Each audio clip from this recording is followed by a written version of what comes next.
Hey there, budget buddies. If you're using the YNAB app, short for You Need a Budget, to keep your finances in check, you might occasionally make a mistake, like accidentally moving money between categories. Don't worry, it's super easy to undo that move and get everything back on track. In this quick video, I'll walk you through the steps so you can fix it in under a minute.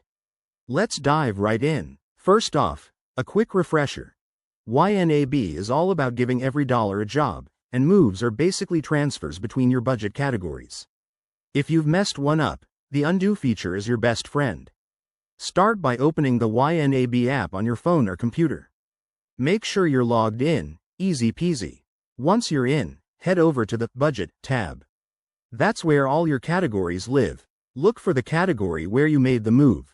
For example, if you accidentally shifted money from groceries to dining out, tap on that category to expand it. Now, find the transaction or move you want to undo. It should show up in your activity log. Next, tap on the specific transaction. A menu will pop up with options like Edit or Delete. If it's a recent move, you might see an Undo button directly. YNAB often has this for quick fixes. Go ahead and select Undo or edit the transaction to reverse the change. Confirm your action when prompted, and voila! Your budget should update instantly. One thing to watch out for: if the move was made a while ago, it might not have an undo option. In that case, you'll need to manually adjust the categories by entering a new transaction to correct it. Always double-check your balances afterward to make sure everything adds up. There you have it.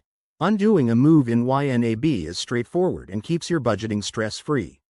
If you found this helpful, give it a thumbs up and subscribe for more money management tips. Remember, mastering YNAB takes practice, so keep at it. Thanks for watching, and I'll see you in the next video.